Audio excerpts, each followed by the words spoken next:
ما رأيتم ليلة البدر في القمر दिखा दे या इलाही मदीना कैसी बस्ती है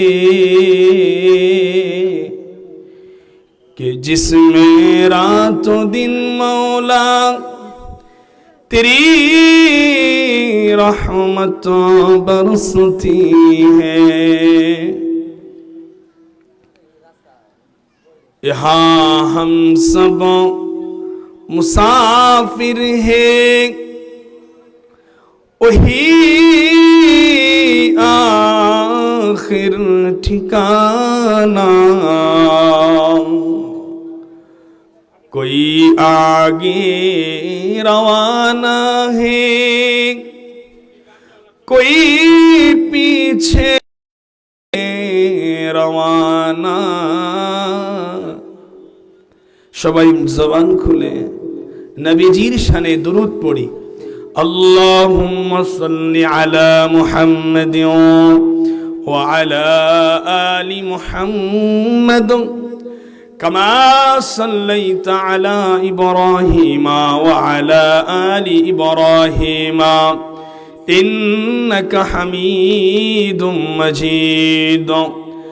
اللهم بارك على محمد وعلى آل محمد كما باركت على إبراهيم وعلى آل إبراهيم إنك حميد مجيد। بلغ العلا بكماله كشف الدجى بجماله حسنت جميع خصاله صلوا عليه وآله۔ حضرت ابو ذر غفاری حضرت ابو ذر غفاری خادمی خیر البشر خدمتوں میں زندگی بھر نہ بنایا اپنا گھر۔ بلغ العلا بکمالہ كشف الدجى بجماله حسنت جميع خصاله صلوا عليه وآله۔ ذکر کری لا الہ الا اللہ لا الہ لا إله إلا الله حسبي ربي جل الله حسبي ربي جل الله ما في قلبي غير الله لا إله لا إله إلا الله لا إله إلا الله۔ آسمان اللہ زمین اللہ حیات اللہ موت اللہ لا إله لا إله تیرے سوا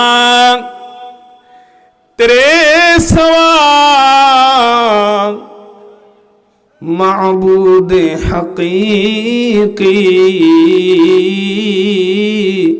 کوئی نہیں ہے۔ تیرے سوا مقصود حقیقی कोई नहीं है तेरे सिवा मसजूद हकीकी कोई नहीं है ला इलाहा इल्लल्लाह ला इलाहा ला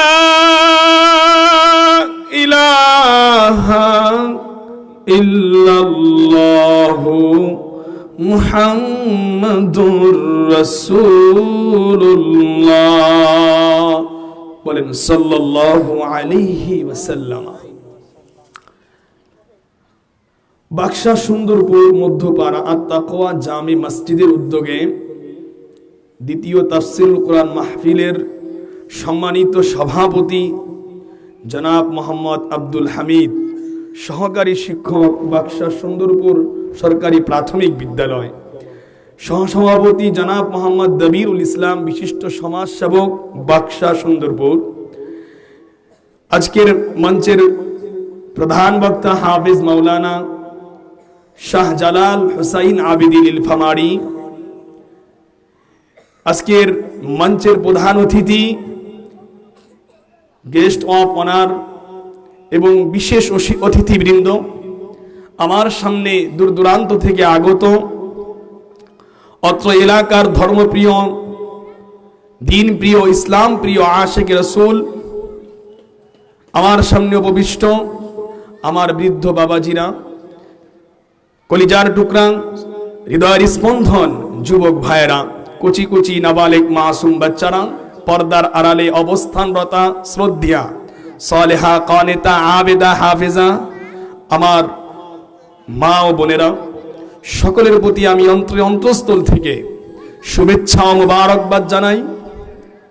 সাথে সাথে সর্বোপরি সর্বপ্রথম সেই মালিকে ইলাহির দরবারে শুকরিয়া জ্ঞাপন করছি যে মহান রব্বুল আলামিন আমাদেরকে এই ফিতনা ফাসাদের জামানায় ঝগড়া বিবাদ, মারামারি, হানাহানি, কাটাকাটি আর চারদিকে গুনাহের সাইলাব, এর মধ্য দিয়েও রব্বুল আলামিন আমাদেরকে জান্নাতি পরিবেশে কোরআনের বাগানে আলেমদের সামনে পবিত্র ঘর বাইতুল্লাহ, আল্লাহর ঘর, এর সামনে উপবিষ্ট হয়ে জান্নাতের বাগানে আসার বসার, দিনই কিছু কথা বলার ও শোনার তৌফিক দিয়েছেন।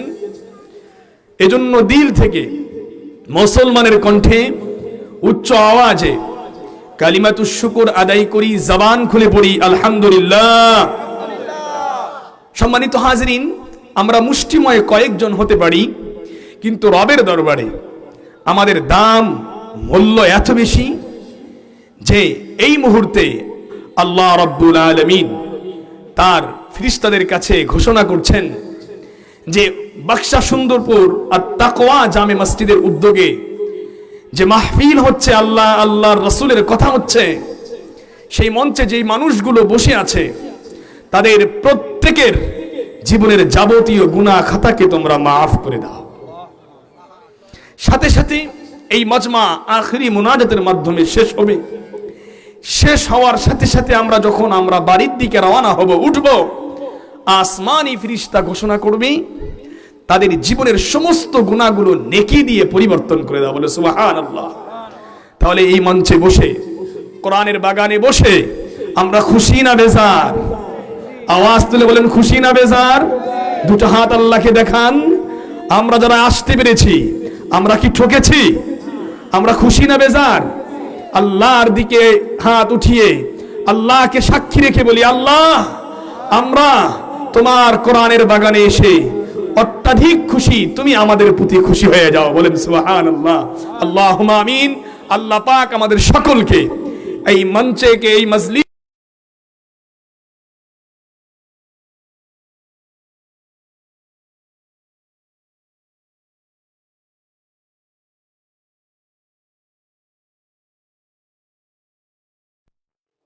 একটু হোটেলে বসি, চা পান করি, বাড়িতে কাজ করি, একটু বিশ্রাম নেই।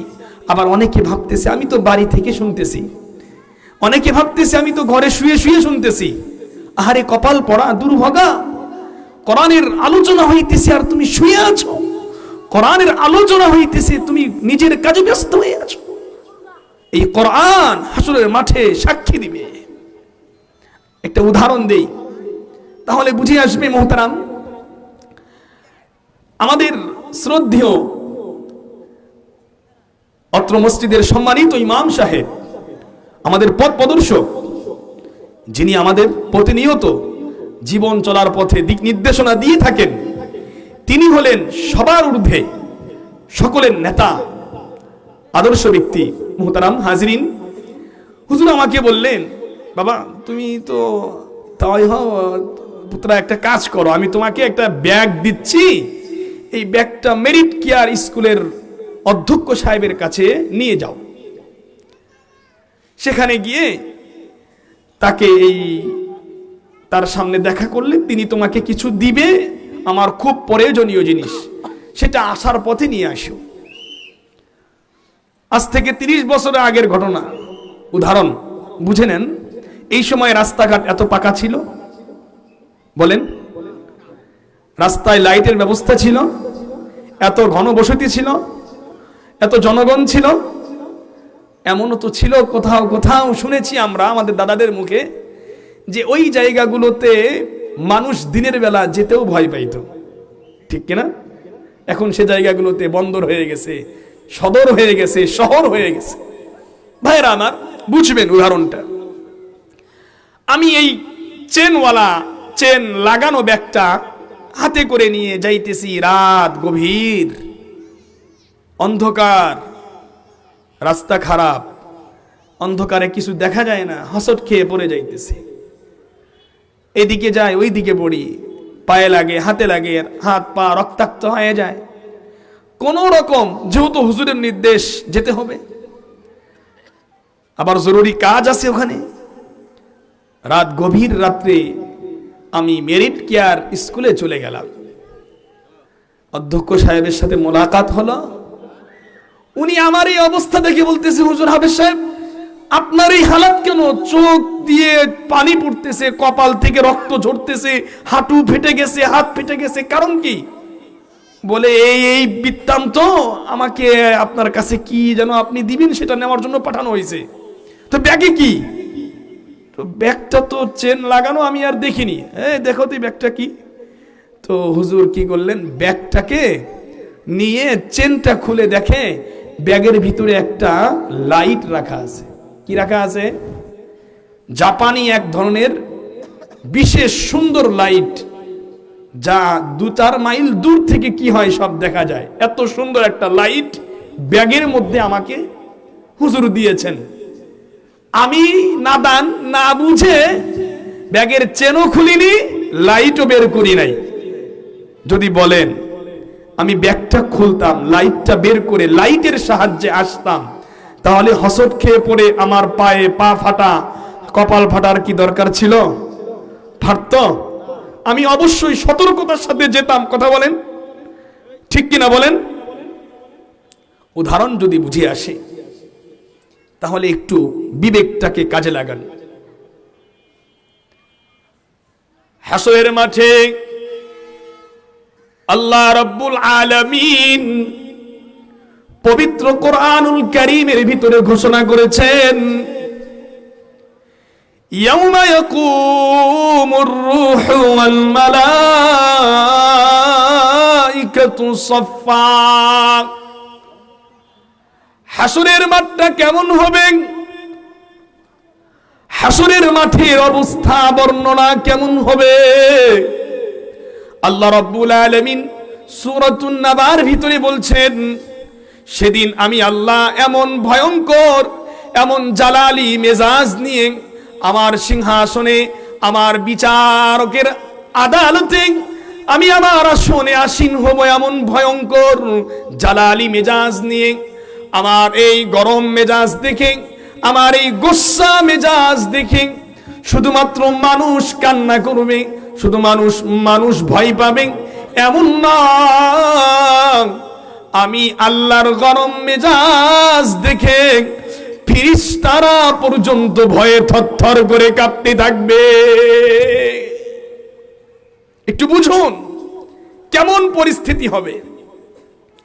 আম্মা জান আয়েশা রাদিয়াল্লাহু তাআলা আনহা বর্ণনা করছেন, আমার নবী ডাক দিয়ে বলেন, আয়েশা, হাসরের মাঠটা এত ভয়ঙ্কর, এত ভয়াবহ পরিস্থিতিতে তোমাকে থাকতে হবে।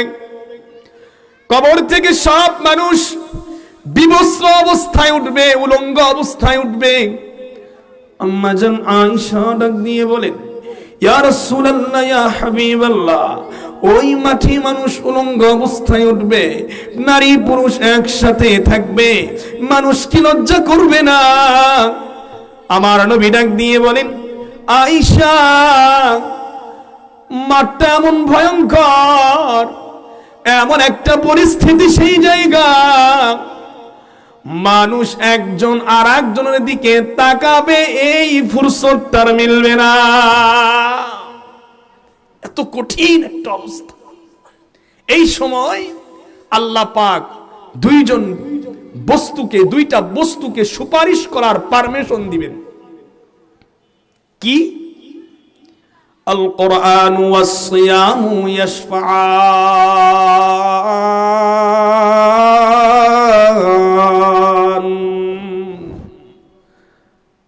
আসতেছে আগত রমজান, স্বাগতম জানিয়ে রোজা রাখবো তো ইনশাআল্লাহ। আল্লাহ বলতেছেন নবীর মাধ্যমে, হাসরের মাঠে আল্লাহ রাব্বুল আলামিন কোরআনের সুপারিশকে গ্রহণ করবেন, রোজার সুপারিশকে গ্রহণ করবেন। এই কোরআন আল্লাহ পাক তাকে একটা যুবক রূপ দান করবে। রূহ নিয়ে আল্লাহর সমীপে এই কোরআন দাঁড়িয়ে যাবে। কোরআনে কারীম দাঁড়িয়ে আল্লাহ পাককে ডাক দিয়ে বলবেন, ওগো পরওয়ারদিগার, দুনিয়ার জমিনে প্রতিটি মানুষের কাছে আমি কোরআনকে তুমি পাঠিয়েছিলে। ইন্না আনজালনাহু ফি লাইলাতিল কদরি, আমি এই কোরআনকে লাইলাতুল কদরে নাজিল করেছি। কেন নাজিল করেছি?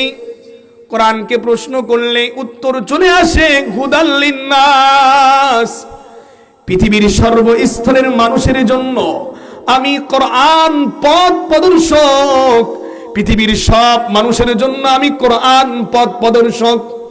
সূরা ইব্রাহিমের 2 নম্বর আয়াতে আল্লাহ পাক বলছেন, কিতাবুন আনজালনাহু ইলাইকা লিতুখরিজান নাসা মিনাজ যুলুমাতি ইলান নূর বিইজনি রাব্বিহিম ইলা সিরাতিল আজিজিল হামিদ।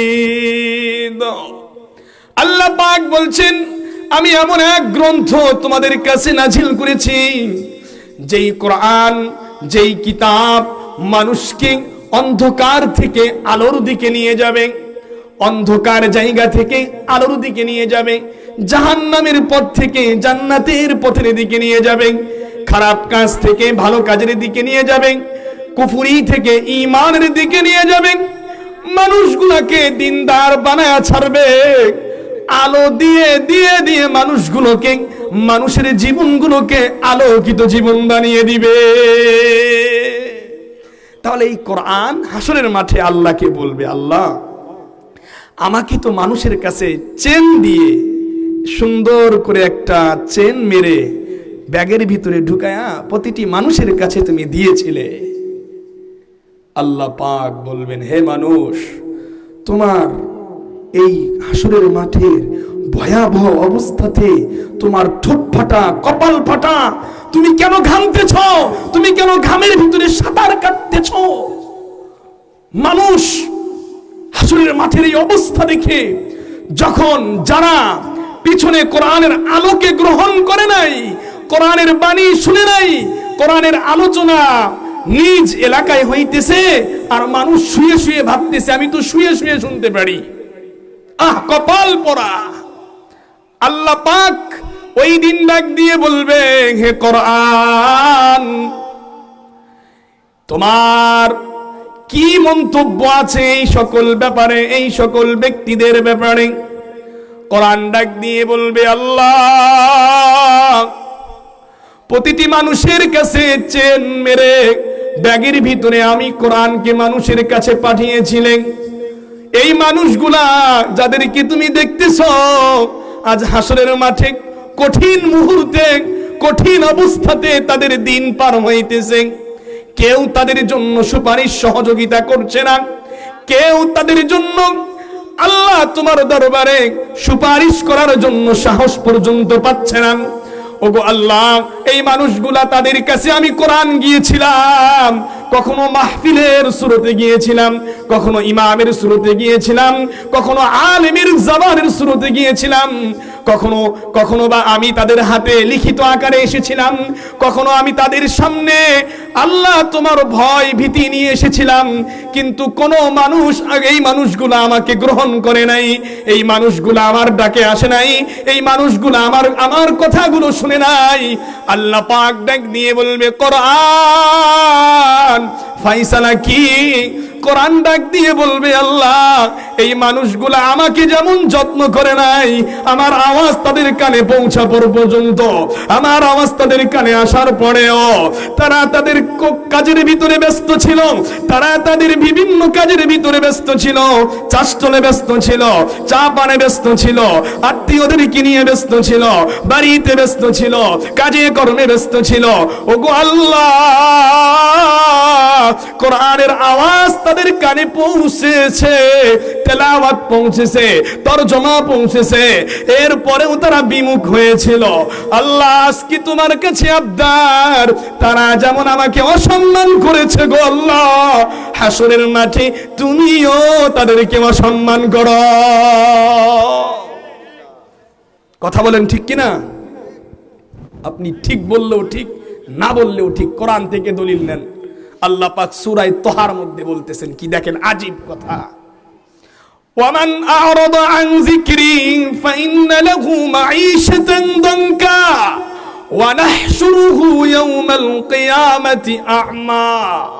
আল্লাহ পাক বলবেন হাসরের মাঠে এক প্রকার মানুষকে অন্ধ বানায়া উঠাবে।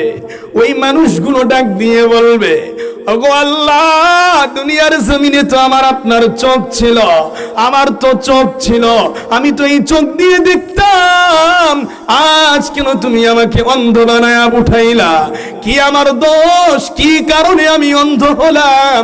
আল্লাহ পাক ডাক দিয়ে বলবে, বান্দারে, দুনিয়ার জমিনে তোর চোখ থাকতেও, কান থাকতেও ওই চোখ দিয়া কোরআনওয়ালাদেরকে দেখো নাই, নায়িকা নর্তিকাকে দেখেছ, ওই কোরআনওয়ালাদেরকে দেখতে তোমার ভালো লাগে নাই, কোরআনওয়ালাদের কথা শুনতে তোমার মজা লাগে নাই, গান শুনতে তোমার মজা লাগে।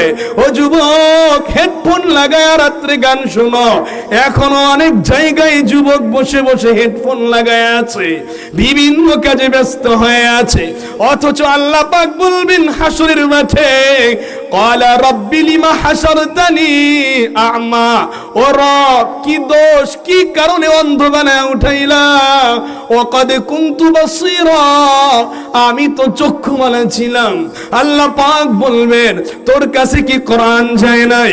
তোর কাছে কি, তোর কানে কি কোরআনের আওয়াজ ঢুকে নাই?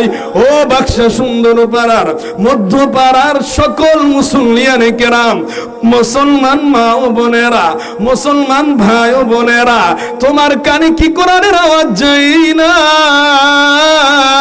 কোরআন সেই দিন ডাক দিয়ে বলবে, আল্লাহ এই মানুষগুলো আমাকে শোনার পরেও তারা আসে নাই। আল্লাহ বলবেন, অন্ধ বানায় উঠাইলাম, এটা তো আখিরাতের শাস্তি। দুনিয়ার শাস্তি কি তুমি কি জানো? দুনিয়ার শাস্তি হলো, আল্লাহ পাক নিজ কুদরতি জবানে বলেন, ومن أعرض عن ذكري فإن له معيشة ضنكا। হাজার হাজার টাকা উপার্জন করবে, হাজার হাজার টাকা উপার্জন করবে, বিঘা কি বিঘা জমির মালিক হবে, হাজার হাজার কোটি কোটি সম্পদের মালিক হবে, বিল্ডিং এর উপরে বিল্ডিং উঠাবে, জনতা ক্ষমতায় কোনো কমতি থাকবে না বটে, কিন্তু তার জীবনটারে আমি এত সংকীর্ণ বানা দিব, এত সংকীর্ণ বানা দিব, কোথাও গিয়ে শান্তি পাবে না, ঘরে যাবে শান্তি নাই, স্ত্রীর কাছে শান্তি নাই, সন্তানের কাছে শান্তি নাই, সমাজের মানুষের কাছে শান্তি নাই, দেশের ভিতরে শান্তি নাই। শান্তি ছাড়া অশান্তি আমি বিস্তার করে দিব, তার জীবনটাকে আমি সংকীর্ণ বানায়া দিব। ফাইন্না লাহু মাঈশাতান দাঙ্কা। কোরআনের সাথে বেয়াদবি করার কারণে, কোরআনের কথা শোনার পরেও যদি আমলে না আনতে পারি, কোরআনের আওয়াজ কানে আসার পরেও যদি আমি মাহফিলের প্যান্ডেলে না আসতে পারি, কোরআনের আওয়াজ আমার কানে আসার পরেও আমি যদি কোরআনের মঞ্চে বসতে না পারি, আমার যদি গায়ে চুলকানি থাকে, মুহতারাম হাজিরিন খুব ভালো করে শুনবেন ও মধ্যপাড়া মুসল্লিয়ানে কেরাম, মুহতারাম হাজিরিন দিলের কান লাগায়া শুনবেন, আওয়াজ যত দূর যায় তত দূর থেকে যত মানুষ শুনতে পান, সবাই খেয়াল করে শুনবেন। আল্লাহ পাক দুনিয়াতে শাস্তি দিবে, কবরেও শাস্তি আছে, আখিরাতেও শাস্তি আছে, তিন জায়গায় শাস্তি আছে। কেন? কোরআনকে অসম্মান করার কারণে, কোরআনের আওয়াজ আসার পরেও মাহফিলে না আসে, জরুরত থাকলে অসুস্থতা হলে ভিন্ন হিসাব, কিন্তু সুস্থ মস্তিষ্কের মানুষ হওয়া সত্ত্বেও আজকের দিনটাকে আপনি যেন কোনো কাজে না লাগান, কোরআনের কথাগুলো শুনে যান। এত সুন্দর জান্নাতের বাগান, এই বাগানে যারা বসে তারা দামি, এই বাগানে যারা বসে কথা শুনে আখিরি মুনাজাত করে উঠে তারাও দামি। রব্বুল আলামিন আসমানের ফেরেশতাকে ঘোষণা দিতে বলে, নাদা মুনাদিন ফিস সামা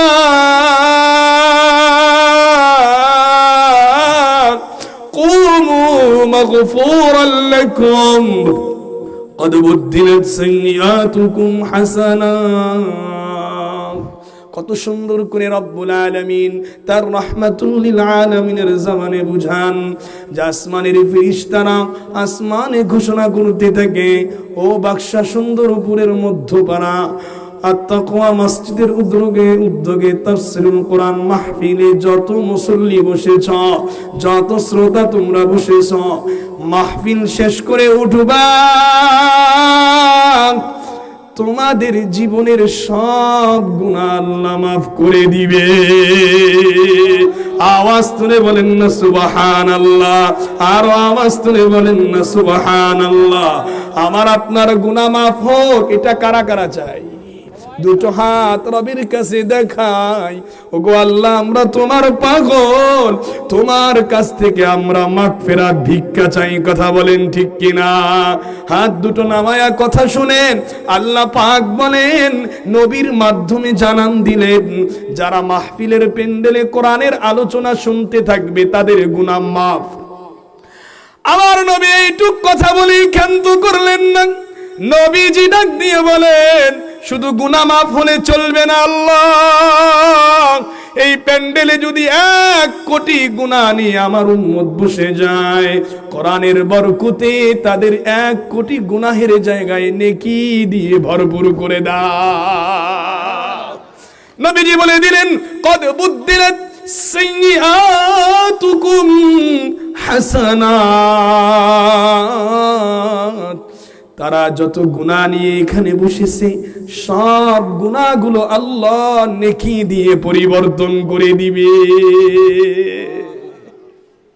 তাহলে আমরা বসতে পেরে বেজার? হ্যাঁ ভাই বলেন তো, স্বর্ণকার দোকানে কাস্টমার বেশি না পানের দোকানের কাস্টমার বেশি? একটু আওয়াজ তুলে বলেন। আচ্ছা, দিন শেষে লাভ কার বেশি?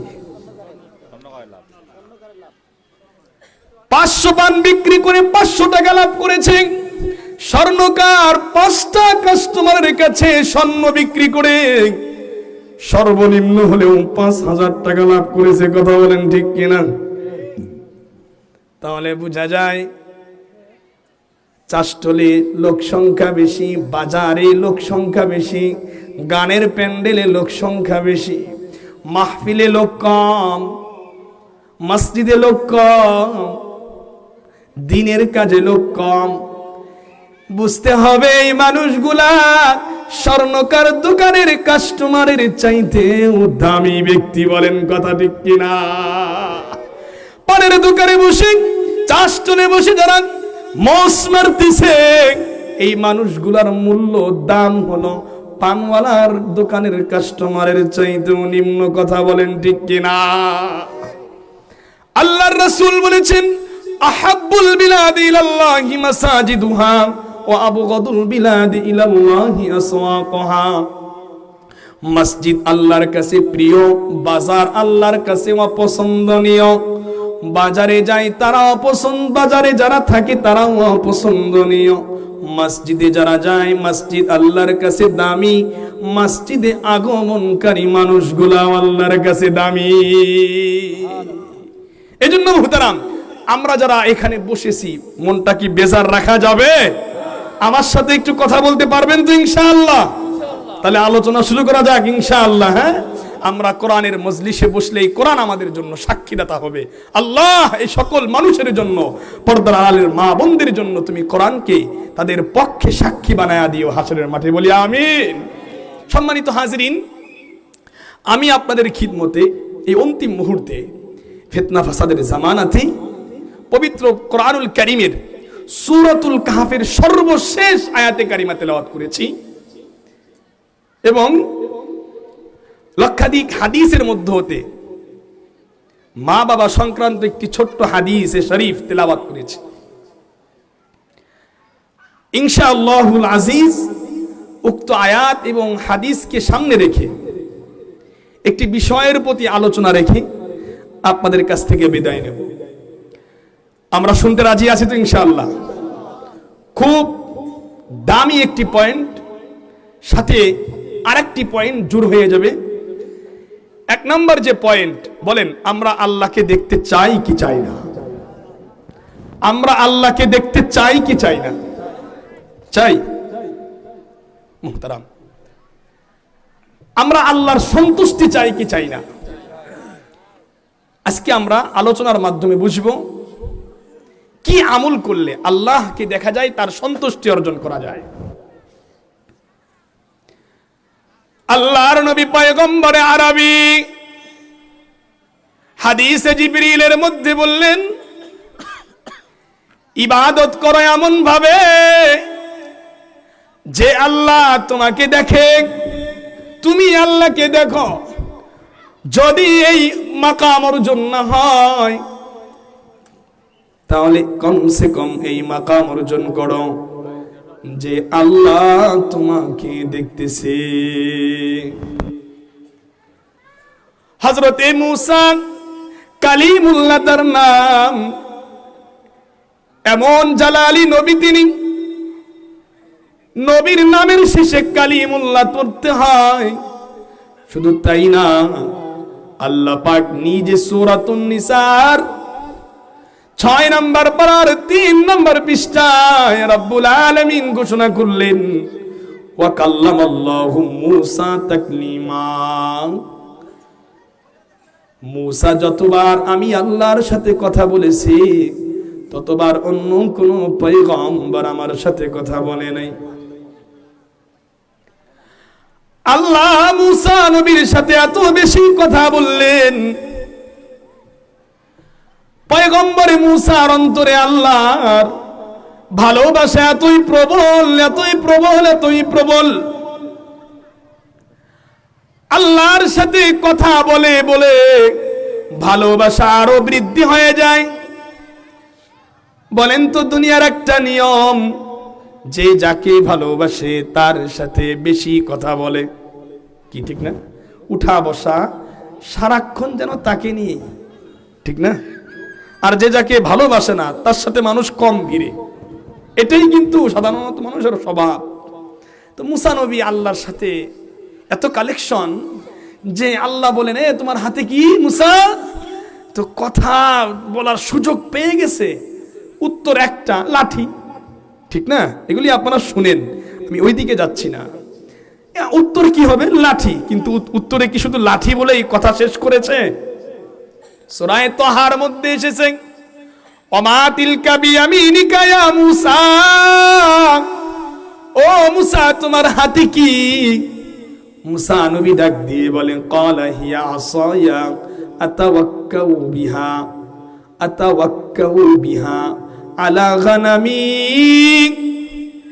আল্লাহ বললেন, মুসা তোমার হাতে কি? উত্তর হবে শুধু লাঠি।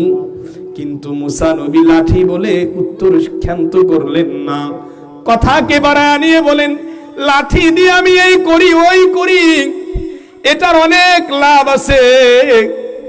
আল্লাহ ডাক দিয়ে বলে, মুসা তো কিছু তো তোরে জিজ্ঞাসা করি নাই। মুসা জবানে বলে, আল্লাহ একবার সুযোগ পাইছি, কেমনে এত সহজেই তোমারে ছাড়ি? আল্লাহ পাক তার পয়গম্বরদের সাথে কথা বলেছেন। সূরাতুশ শূরার ভিতরে এসেছে 25 নম্বর পারার 7 নম্বর পৃষ্ঠার সর্বশেষ লাইনের মধ্যে এসেছে, আল্লাহ বলছেন, ফায়ুহিয়া ইলাইহি, আমি তাদের কাছে ওহী নাজিল করি, কখনো পর্দার আড়াল থেকে তাদের সাথে আমি কথা বলি, সরাসরি পয়গম্বরদের সাথে আমি আল্লাহ কথা বলি না। মুসা কালিমুল্লাহ সবচাইতে বেশি আল্লাহর সাথে কথা বলার কারণে নামের শেষে লোপাদি হয়ে গেল কালিমুল্লাহ। বলেন না মারহাবা। আল্লাহ পাক মুসা কালিমুল্লাহর সাথে এত বেশি কথা বলছেন, যার কারণে মুসা কালিমুল্লাহর অন্তরে আল্লাহর ভালোবাসা দ্বিগুণ দ্বিগুণ বেড়ে গেছে। একদিন হঠাৎ করে মুসা বলতেছে, কালা রব্বি, ও আমার রব, আরিনি, এত কথা বলি তোমার সাথে আমি, তোমার সাথে কথা বলে মজা পেয়ে আমার শেষ হয় না, অন্তরে জ্বালা আরো বেড়ে উঠে। পর্দার আড়াল থেকে তুমি আমার সাথে কথা বলো আল্লাহ, একটু সামনে এসে দেখা দাও না। আনজুর ইলাইক, তোমাকে দেখতে চাই আল্লাহ। আল্লাহ সঙ্গে সঙ্গে আয়াত নাজিল করে জানান দেন, ক্বালা লান তারানি, একটু হাতটা উঠান মজা পাবেন, ক্বালা লান তারানি। আল্লাহ ডাক দিয়ে বলেন, মুসা তুমি আমারে দেখতে পারবে না। মুসা বড় জালালি নবী, আল্লাহ এত কথা বলার পরেও যদি আমার সাথে তুমি দেখা না দাও, আমি জীবন থেকে বাঁচতে পারবো না। তোমার আওয়াজ এত মজা লাগে, তোমার আওয়াজ এত স্বাদ লাগে, আমার শ্রুতিময় হয় দিলের ভিতরে উতলায়, তোমার নুরানি চেহারা না দেখায় দিল থামে না। আল্লাহ বলেন, মুসা রে, ওই চোখ দিয়ে তো আমারে দেখা যায় না।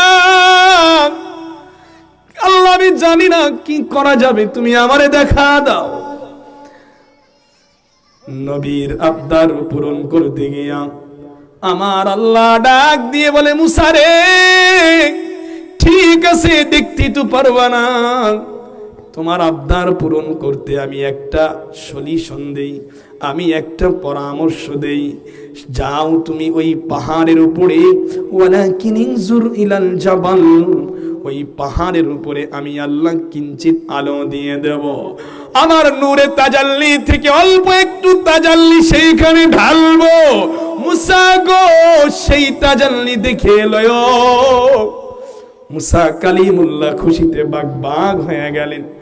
পয়গম্বর আরবি মুসা কালিমুল্লাহর বাড়ি দিয়ে হেঁটে হেঁটে কিংবা রফরফে উঠে উঠে কিংবা আল্লাহর বিশেষ যন্ত্রের মাধ্যমে মেরাজের রাত্রে 6ষ্ঠ আসমান ভেদ করে আমার নবী আল্লাহর সাথে দেখা করতে গিয়েছে কি যায় না? শুনেছেন? মুসা কালিমুল্লাহর বাড়ি দিয়ে আল্লাহর আরশ পর্যন্ত নবী যায় নাই? গেছিল? এটা মনে রেখেন। মুসা কালিমুল্লাহ বলেন আল্লাহ দেখতে চাই। আল্লাহ বলেন দেখতে পারবা না, যদি জিদ যেহেতু ধরেই বসেছ, পাহাড়ের দিকে তাকাও। পাহাড়ের দিকে তাকায় মুসা কালিমুল্লাহ রেডি হয়ে আসে, কখন আল্লাহর তাজাল্লি পড়বে।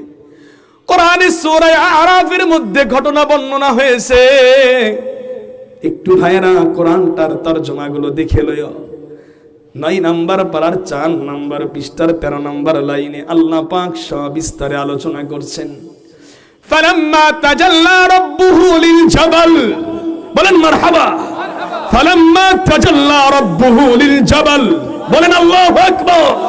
ফালাম্মা তাজাল্লা রাব্বুহু লিল জাবাল, পাহাড়ের উপরে রবের তাজাল্লি পড়েছে। মুসা কালিমুল্লাহ আল্লাহর যাররা পরিমাণ তাজাল্লি দেখিয়া খররা মুসা সাইকা, বেহুশ হয়ে পড়ে গিয়েছে।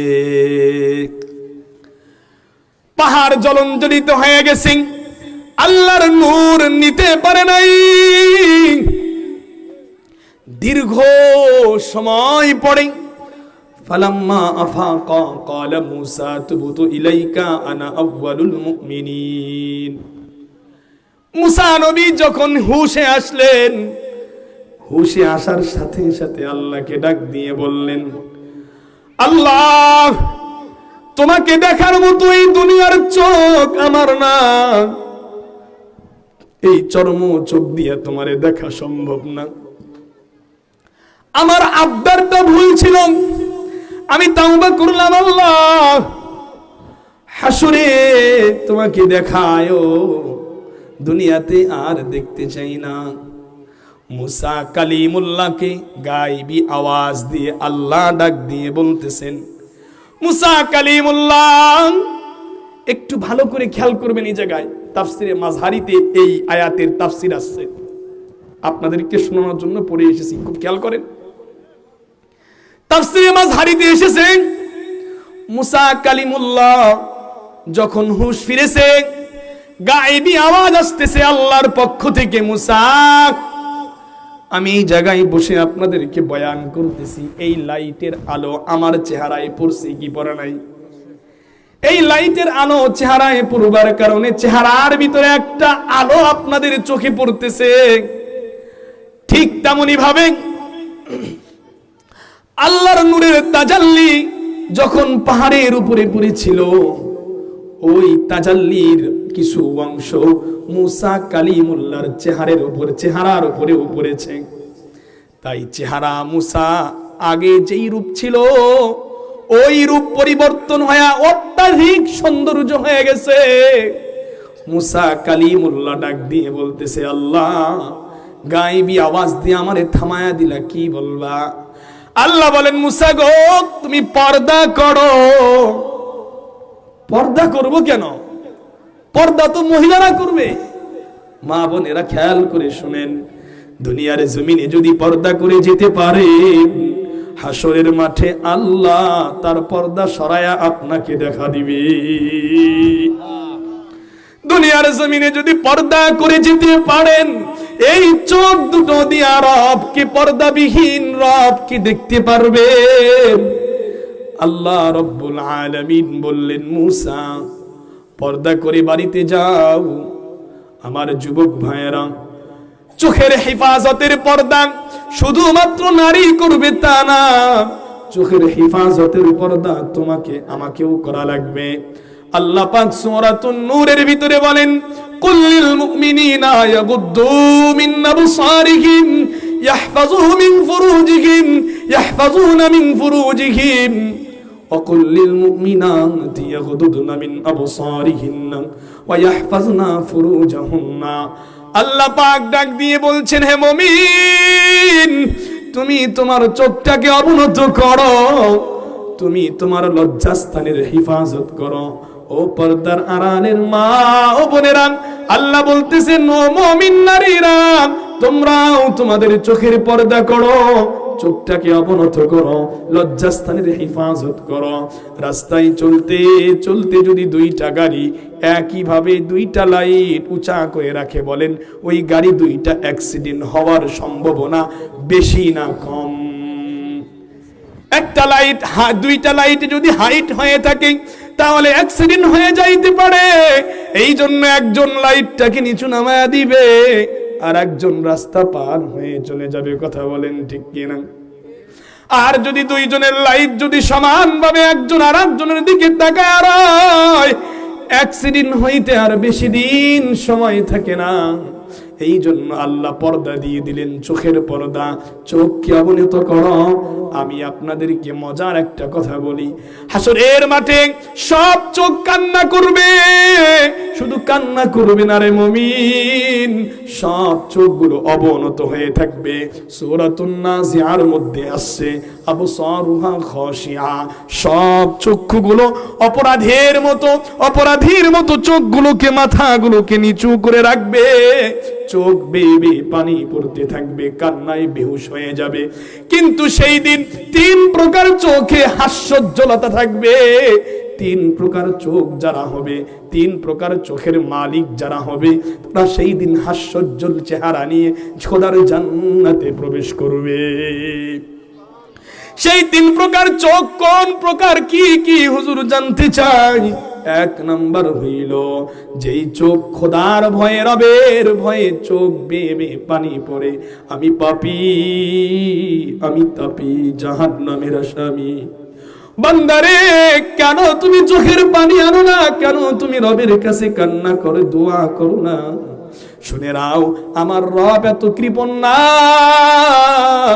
80 বছর ধরে গুনাহ করেছ রে মুরব্বি, ও দাড়ি পাকা চুল পাকা আব্বাজান, 70 বছর যাবত রবকে ডাকো নাই। আমার রব তোমার ডাকের আশায় তোমার চেহারার দিকে তাকায় রয়। এক চশমা জাদান গাফেল আজা শাহে নবাসী, এক চশমা জাদান গাফেল আজা শাহে নবাসী, শায়দ কে উনে গাহে কুনত আগানবাসী, শায়দ কে উনে গাহে কুনত আগানবাসী। এক মুহূর্তের জন্য রব তাকায় থাকে, আমার বান্দা কখন আমাকে ডাকবে? তুমি ভাবতেছো আমি এত গুনাহগার, আমার আল্লাহ কি আমার কথা শুনবে? না রে বান্দা, তোমার গুনাহ যদি পাহাড় পরিমাণ হয়, তোমার গুনাহ যদি সমুদ্রের ফেনা পরিমাণ হয়ে যায়, সমুদ্র বরাবর পাহাড় বরাবর গুনাহ নিয়ে তুমি রবের দরবারে হাজির হয়ে চোখের পানি ছাড়বা। আমার আল্লাহ ডাক দিয়ে বলে, বান্দা তুই সমুদ্র বরাবর গুনাহ নিয়ে আসছো, তুমি পাহাড় বরাবর গুনাহ নিয়ে আমি রবের কাছে এসেছো, আমি আল্লাহ তোমার কাছে দ্বিগুণ পাহাড় সমুদ্র বরাবর রহমতের কান্ডারি হয়ে দাঁড়ায় যাব। 80 বছরের গুনাহ দুফোঁটা চোখের পানি সব ধুয়ে মুছে আমি পরিষ্কার করে দিব।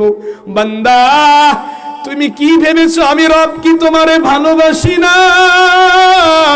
এত আদর করে তোমারে বানাইছি, সামান্য তোমার সন্তান কান্না করলে তোমার ঠিক লাগে না, ভালো লাগে না? আপনি যদি দেখেন আপনার চোখেরই সামনে আপনার সন্তান কান্না করতেছে, আরামের ঘুমটাকে হারাম বানায়, আদরের বিছানাটাকে ছাড়িয়া সন্তানের কান্না বন্ধ করার জন্য সন্তানটাকে বুকে নেন কি নেন না? নেন না? আপনার কষ্টের অর্জিত সম্পদ সন্তান নষ্ট করেছে, সন্তানকে আপনি রাগ করতেছেন, মারতে গিয়েছেন, সন্তান চোখের পানি ছেড়ে দিয়ে আব্বু বলে বাবা ভুল হয়েছে আমার। আপনার অর্জিত কষ্টের সম্পদ নষ্ট করবার পরেও সন্তানের চোখের পানি দেখে আপনার 100% রাগ, 100 ডিগ্রি রাগ আপনার মিনিশেই ঠান্ডা হয়ে যায়। কথা বলেন ঠিক কিনা? ও ভাই, তোমার 100 ডিগ্রি রাগ নিমিশেই ঠান্ডা হয়ে গেল যেই সন্তানের চোখের পানি দেখে। বলো তো বাবা, ওই সন্তানটাকে তুমি কি বানিয়েছো? ওই সন্তানের চোখ তুমি দিয়েছো? ওই সন্তানের 3.5 হাত বডির ভিতরে যত অঙ্গ প্রত্যঙ্গ আছে, একটা ক্ষুদ্র অঙ্গও তুমি তাকে বানিয়ে দিয়েছো? না না, শুধুমাত্র তুমি জন্মদাতা পিতা কিংবা মাতা হয়েছো, তাই সন্তানের মায়ায় তোমার 100 ডিগ্রি রাগ নিমিষেই সন্তানের চোখের পানি দেখার সাথে সাথে ঠান্ডা হয়ে যায়। তুমি কি ভাবো না তোমার রব তোমারে বানাইছেন তোমার 3.5 হাত মাটি দিয়া, 3.5 হাত এই বডিটাকে যেইভাবে প্রত্যেকটা অঙ্গ সাজানোর দরকার সেইভাবে সেই রব সাজায় এত সুদাম দেহ দিয়েছেন।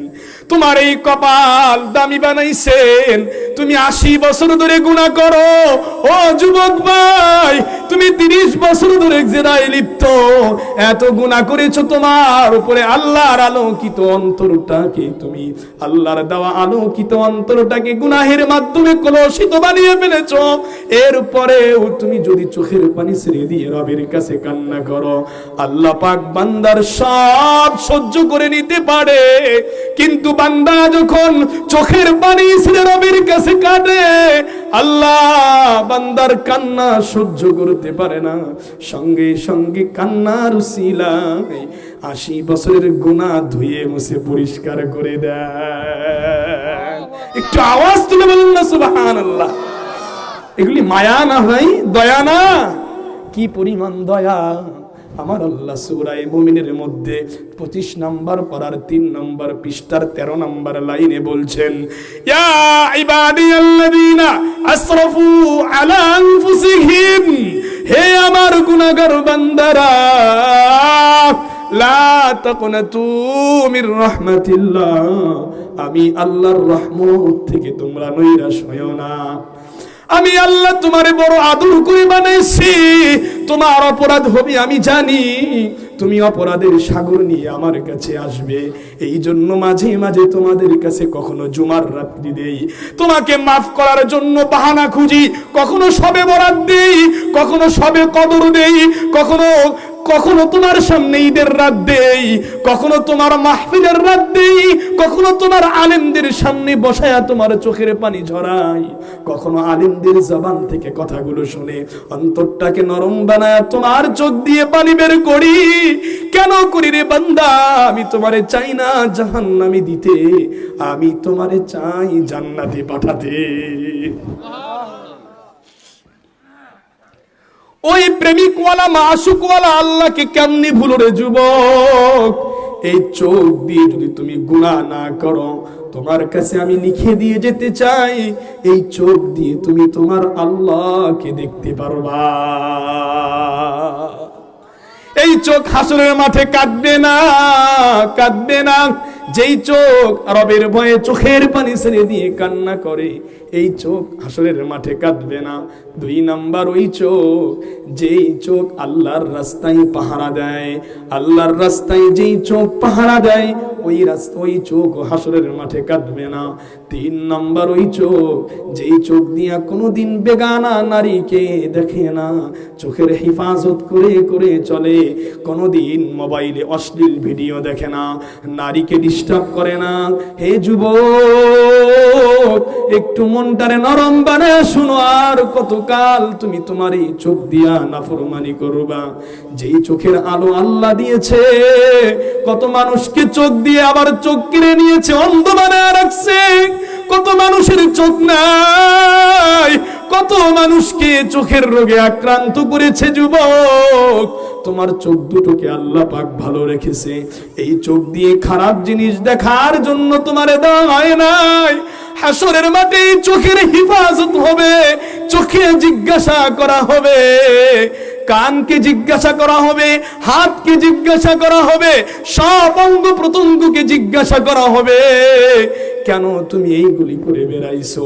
আরে যুবক, তুমি যদি এই সময়, ও যুবতী নারী, তুমি যদি তোমার যৌবনে কোনো পর পুরুষকে না দেখো, কোনো পর নারীকে না দেখো যুবক, তাহলে তোমার চোখের হেফাজত হবে। প্রত্যেকটা চোখের গুনাহ থেকে বাঁচার কারণে আল্লাহ তোমার আমল নামায় ফরজ ইবাদতের সওয়াব দান করবেন। জান্নাতীরা জান্নাতে ঘুরবে, ঘুরতে ঘুরতে হঠাৎ দেখবে জান্নাতি গাছ থেকে একটা ফল থেকে একটা হুর বের হয়ে আসছে। হঠাৎ এই হুরের চেহারা দেখে জান্নাতি বড় হতভম্ব হয়ে যাবে।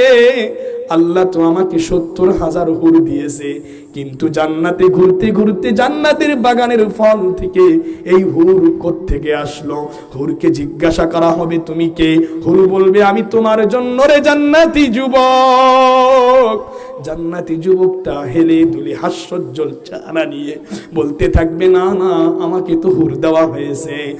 গাছের ফল থেকে এই হুর বহির্গত ফুলটা জান্নাতীকে ডাক দিয়ে বলবে, ও যুবক, মধ্যপাড়ার রাস্তা দিয়ে হাঁটতে গিয়া কলেজের সামনে দিয়ে যখন যাইতেছিলাম, ওই নীলপরি নালপরি যুবতীগুলো তোমার সামনে দিয়ে হেঁটে যাচ্ছিল, তুমি সেই সময় তোমার চোখটাকে অবনত করেছো, চোখের হেফাজত করেছো। সেই দিন থেকে আল্লাহ আমাকে তোমার জন্য জান্নাতের এই গাছের ফলের মধ্যে হেফাজত করতেছে। চোখের হেফাজত করবো তো ইনশাআল্লাহ। তাহলে কয় প্রকার চোখ জান্নাতে এই হাসরের মাঠে কাঁদবে না? কয় প্রকার মনে থাকবে তো ইনশাআল্লাহ। ভাইয়েরা আমার, এই চোখ দিয়া যখন মুসা কালিমুল্লাহ রবের তাজাল্লি দেখেছে, রবের তাজাল্লির নূর মুসা কালিমুল্লাহর চেহারার উপরে পড়ে গেছে, চেহারা আগের থেকে আরো দ্বিগুণ বেড়ে গেছে। তা আল্লাহ বললেন, মুসা তুমি পর্দা করো, পর্দা করে তোমার বউয়ের সাথে দেখা করতে যাও।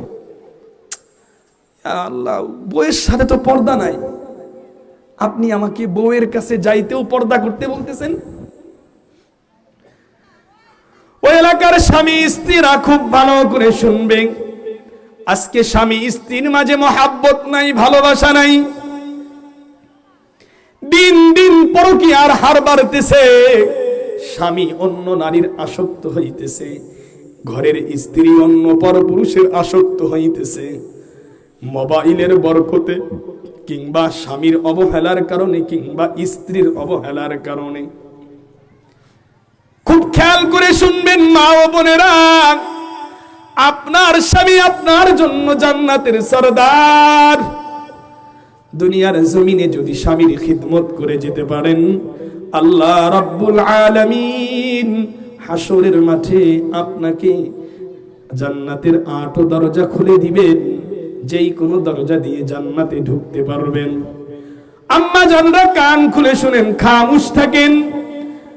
মক্কা নগরী থেকে জাবালে হেরা যেই গুহার উপরে কোরআন নাজিল হয়েছে, এই হেরা গুহাটা অনেক দূর।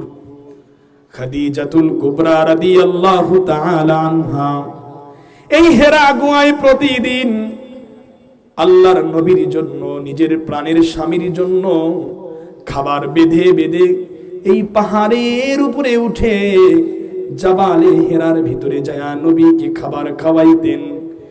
ভাইয়েরা, কথাটা হয়তো সহজ মনে হয়, জাবালে হেরায় উঠতে কমসে কম আমার আপনার মতো যুবকদের সময় লাগে 1 থেকে 1.5 ঘন্টারও অধিক। এত কষ্ট করে উঠতে হয়। এখন তো রাস্তা হয়ে গেছে, সে তৎকালীন যুগে রাস্তাও ছিল না। এই পাথরময় ভূমির উপর দিয়ে হেঁটে হেঁটে খাদিজা তার প্রাণের স্বামী নবীর জন্য খাবার বেঁধে হেরাই গুহায় নিয়ে যায়। যেতে যেতে আল্লাহর কাছে খাদিজার এই আমল এতই পছন্দনীয় হয়েছে, খাদিজা একদিন খাবার নিয়ে আসলেন। আল্লাহর রাসূল সাল্লাল্লাহু আলাইহি ওয়াসাল্লাম খাদিজাকে দেখে হাসতেছেন। খাদিজা বলে, প্রাণের স্বামী, আমাকে দেখে আপনি এত হাসছেন কেন, মুস্কি হাসছেন কেন? আল্লাহর হাবিব বলে, খাদিজা, তোমার মতো স্ত্রী পায়া আমি বড় খুশি। আল্লাহ রাব্বুল আলামিন খাদিজা তোমার জন্য সালাম পাঠাইছে। আম্মা জানরা কান খুলে শুনতে থাকেন। খাদিজা চোখের পানি ছেড়ে দিয়ে কান্না করা শুরু করছে। ইয়া রাসূলুল্লাহ, ইয়া হাবিবাল্লাহ, কি এমন আমল এই নগণ্য বান্দিকে আল্লাহ সালাম দিয়েছে, আমি আল্লাহর সালামের জবাব কেমনে দিব তাও জানি না। আমার ভিতরে এমন কি আমল হলো যে আমলে আল্লাহ খুশি হয়ে খাদিজার জন্য সালাম পাঠাইলেন? আল্লাহর নবী ডাক দিয়ে বলেন, খাদিজা সালাম পাঠাইছে তোমার কাছে দুইটা কারণে।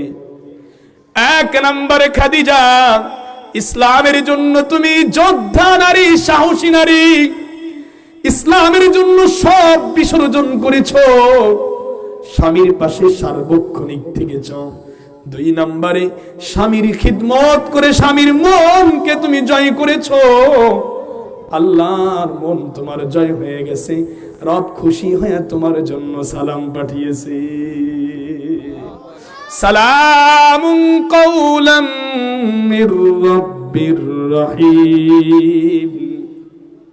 মা বোনেরা, স্বামীরে জিম্মাদার মনে করেন, তাকে কোনোদিন কষ্ট দিয়েন না। দুনিয়ার জান্নাতি স্বামীকে যদি কোনো নারী কষ্ট দেয়, আল্লাহ ডাক দিয়ে বলেন, হুরদেরকে ডাক দিয়ে বলেন, হুর জবান খুলো। হুর জবান খুলে বলে, হে দুনিয়ার স্ত্রীরা রে, জান্নাতি স্বামীকে আর কষ্ট দিও না। অল্প কিছুদিনের ব্যবধানে তারা আমাদের স্বামী হয়ে যাবে।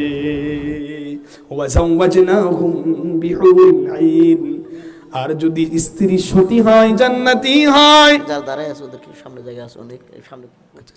আমরা যারা দাঁড়িয়ে আছি একটু সামনে বসে পড়ি, হ্যাঁ, তাহলে মজমাটা সুন্দর হয়, আলোচনা চলবে তো ইনশাআল্লাহ।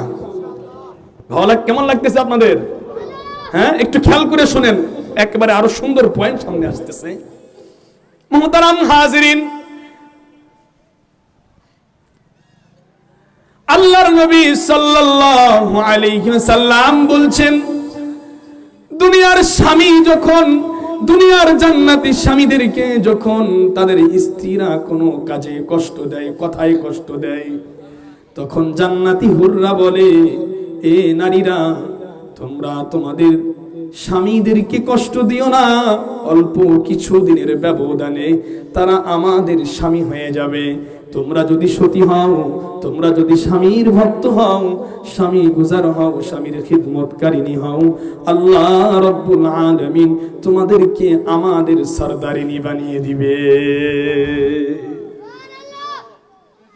স্বামীরা তো খুব খুশি হয়ে গেলেন যে হুজুর খুব সুন্দর বয়ান করছে, মা বোনদেরকে কত সুন্দর নসিহত দিলেন। কিন্তু মা বোনদের ভিতর থেকে আওয়াজ আসতেছে, আমার কানে আওয়াজ বারবার আসতেছে যে হুজুর আমাদের স্বামীদের ব্যাপারে তো কিছু বলেন। ও দুনিয়ার স্বামীরা, খেয়াল করে শুনেন, আপনি যদি বাহিরে গাজী হন, হাজি হন, নামাজি হন, পরহেজগার হন, বাহিরে পাগড়ি পরলে বলা হন, কিন্তু আপনার ঘরের বিবির কাছে যদি আপনি পাজি, আপনি আপনার ঘরের বিবির কাছে যদি হয়ে যান খারাপ, দুনিয়ার যত মানুষের কাছে আপনি ভালো হন না কেন, দুনিয়ার যত মানুষের কাছে আপনি ভালো হন না কেন, এই ভালো রবের কাছে গ্রহণযোগ্য না। আল্লাহর নবী হাদিসের ভিতরে বললেন, আমি সর্বশ্রেষ্ঠ মহামানব, কেন জানো? আমি আমার সকল বিবিদের কাছে মহাশ্রেষ্ঠ, তাই আমি দুনিয়ার শ্রেষ্ঠ মানুষ। সুতরাং শোনো, তোমরাও শ্রেষ্ঠ মানুষ হতে চাইলে তোমাদের স্ত্রীদের কাছে শ্রেষ্ঠ হও। তোমার স্ত্রীর কাছে তুমি যদি শ্রেষ্ঠ হয়ে যাও, তাহলে দুনিয়ার সব মানুষের কাছে শ্রেষ্ঠ, রবের কাছে শ্রেষ্ঠ, উত্তম ব্যক্তি হিসেবে বিবেচিত হবে।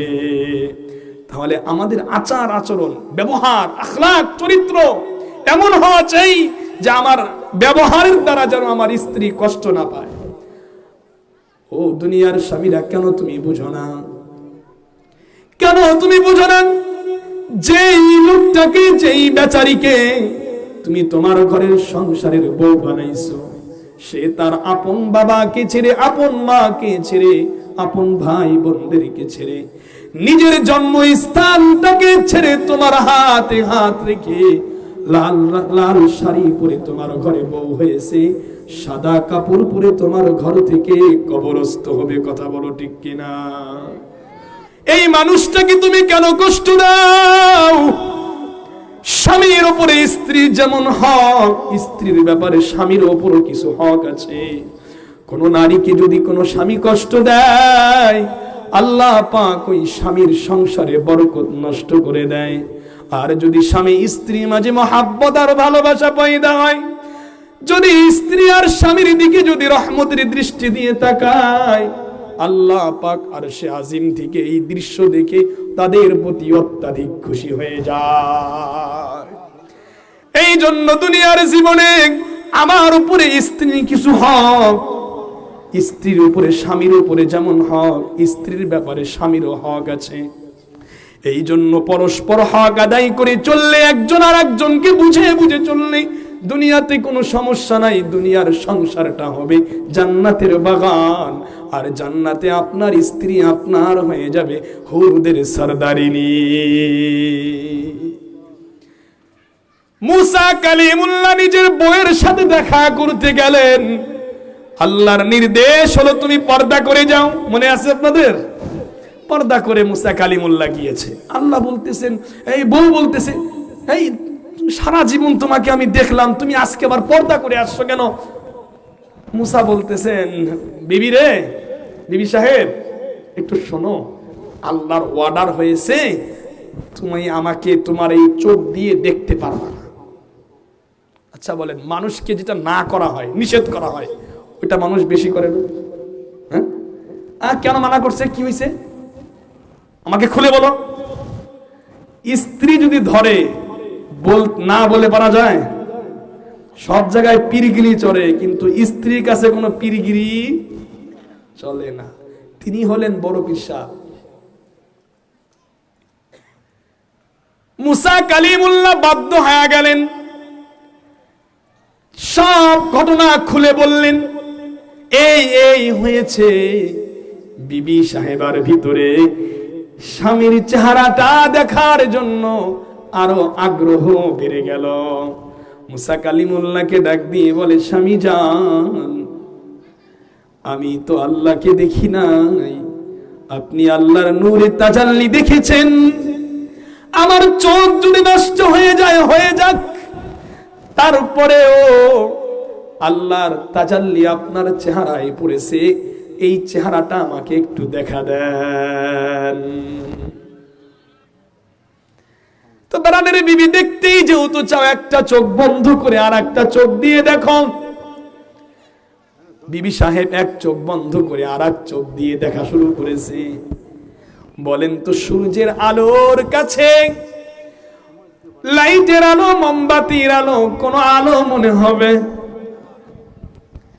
রবের তাজাল্লির সামনে এই চোখের পাওয়ার তো কাজ করবে না। মুসার চেহারা দেখার সাথে সাথে বিবি সাহেবের এক চোখ অন্ধ হয়ে গেছে। কিন্তু অন্ধ হওয়ার পরেও রবের তাজাল্লির মজা পেয়েছে, এত সুন্দর স্বাদ। আর একটা চোখ দিয়ে দেখা শুরু করছে, দ্বিতীয় চোখটাও নষ্ট হয়ে গেছে। দুইটা চোখই নষ্ট হয়ে যায়, কিন্তু অন্তরের জ্বালা মিটে না। কি দেখলাম, হাই কি দেখলাম, কি দেখলাম, হাই কি দেখলাম, হাই হতা শুরু করে দিয়েছে। রবের দরবারে মুসা কালিমুল্লাহ হাত তুলে বলতেছেন, আল্লাহ, এইরকম চেহারাওয়ালা আমি, আমার চেহারায় এইরকম নূর আর রাখতে চাই না। কারণ আমার চেহারা যত মানুষ দেখবে, তত মানুষের চোখ নষ্ট হয়ে যাবে। আল্লাহ, তুমি এই নিয়ামত আমার কাছ থেকে উঠায় নাও। তাফসীরে মাযহারিতে এসেছে, আল্লাহ পাক নবীর দোয়া কবুল করে মুসা নবীর নূরকে উঠায় নিয়েছেন। আল্লাহ পাক চেহারা থেকে নূরকে সরায়া দিয়েছেন। এরপরে বিবি সাহেবের জন্য দোয়া করছে, আল্লাহ পাক তার দুইটা চোখই দুনিয়ার জমিনেই ভালো করে দিয়েছে। মজার কথা তো সামনে রে ভাই, আল্লাহ মুসাকে তো দেখা দেয় নাই। সামান্য নূর দেখে যদি এইরকম হয়, এবার শুনুন, আমার নবী মুসা কালিমুল্লাহর বাড়ি দিয়ে রফরফে উঠে মেরাজে আল্লাহর সাথে দেখা করতে যায়, ঠিক না? আমি মেরাজের ঘটনা বর্ণনা করব না, শুধুমাত্র বুঝাবো।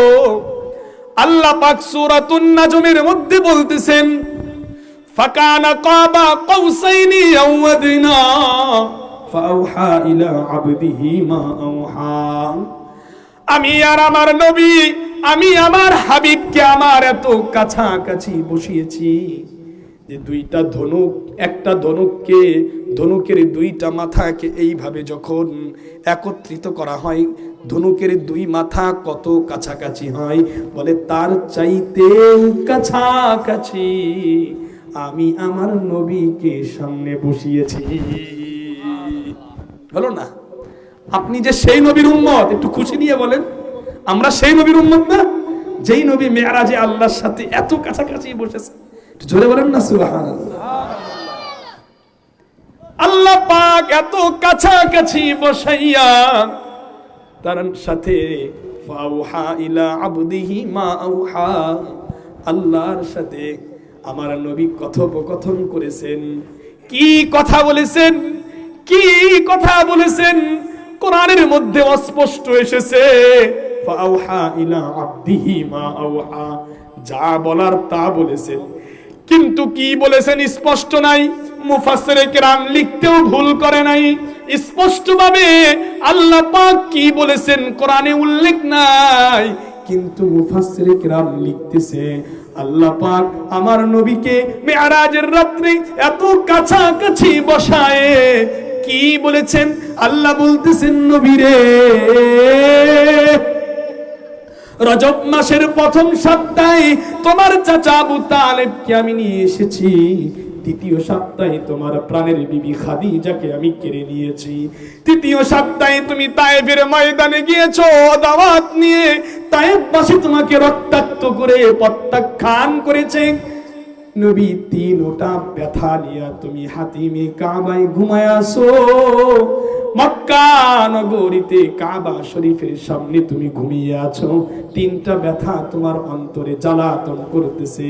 দুনিয়াতে তোমার কোনো অভিভাবক নাই, চাচা ছিল অভিভাবক চলে গেল, 6 মাসে তোমার বাবা চলে গেছে, 6 বছরে মা চলে গেছে, 8 বছরে দাদাকে হারিয়েছো, 42 বছর যাবত যেই চাচা তোমার অভিভাবক ছিল সেই চাচা আবু তালেব চলে এসেছে, ঘরের বিবি তোমার প্রাণের বিবি খাদিজাকেও নিয়ে এসেছি, তোমার অন্তরটা বড় ব্যথায় ব্যথিত।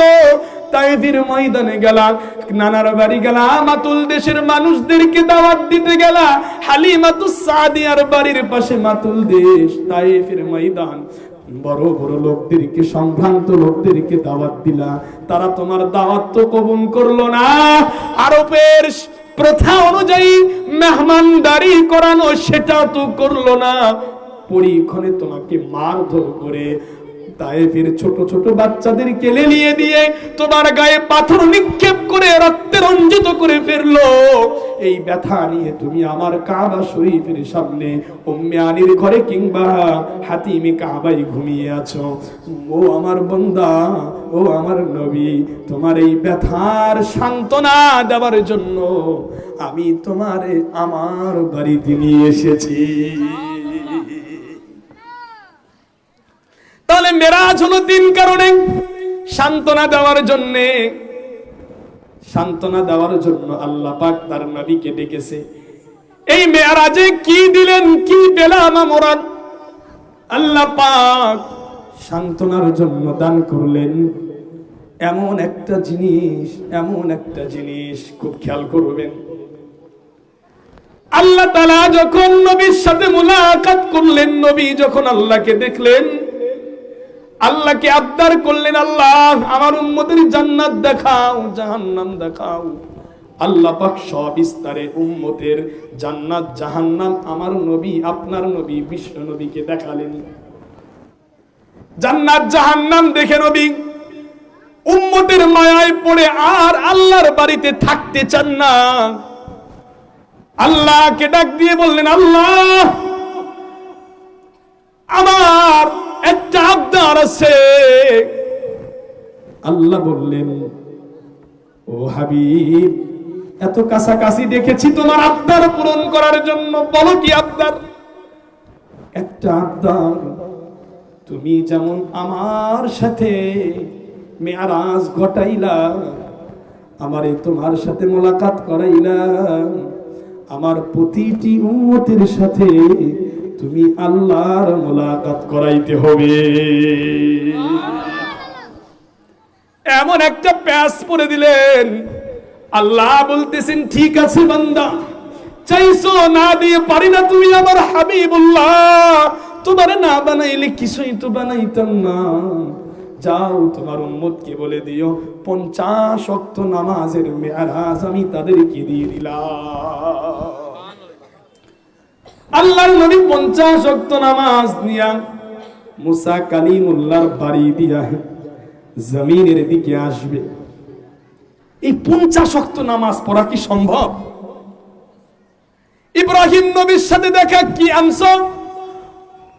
বলে 50 ওয়াক্ত নামাজ দিছে আমার আল্লাহ। ঠিক আছে, যাও উম্মতকে জানাও বেশি বেশি জিকির করতে, সুবহানাল্লাহ, আলহামদুলিল্লাহ, লা ইলাহা ইল্লাল্লাহ। ঠিক আছে, সপ্ত আসমান থেকে ষষ্ঠ আসমানে আসছে।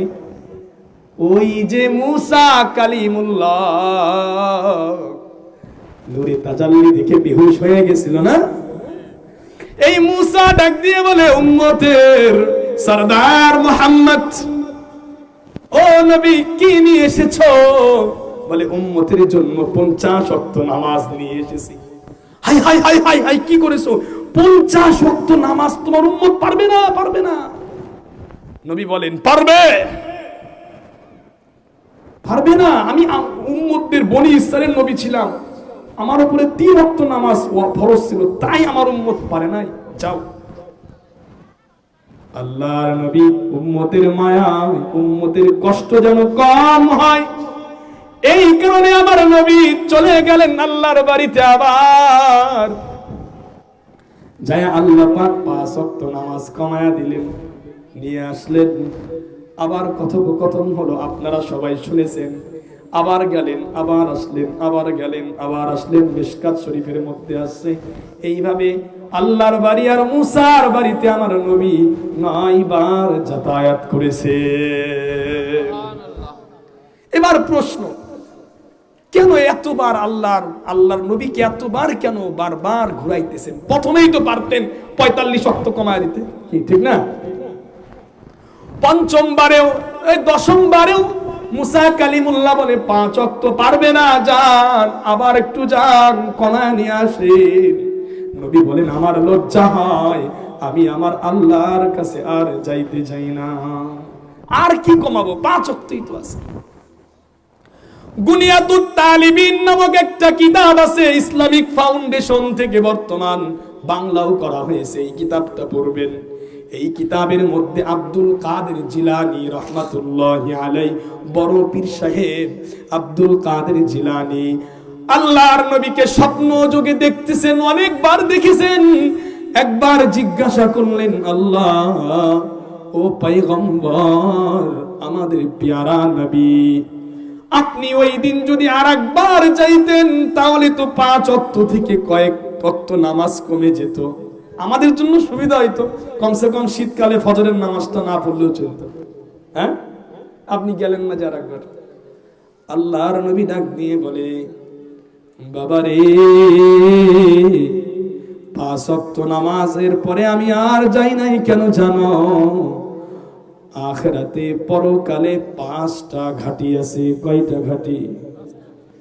আমার যেই উম্মত 5 ওয়াক্ত নামাজ জামাতের সাথে আদায় করবে সময় মতো, আল্লাহ তাআলা তাকে এই 5 ঘাটি পার করায়া বিনা হিসাব জান্নাতে পৌঁছায়া দিবে।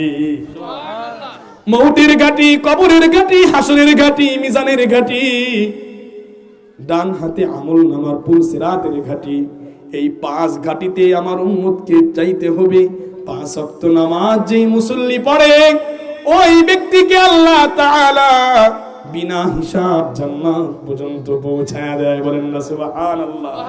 নারায়ে তাকবীর, আল্লাহু আকবার, নারায়ে তাকবীর। প্রধান বক্তারা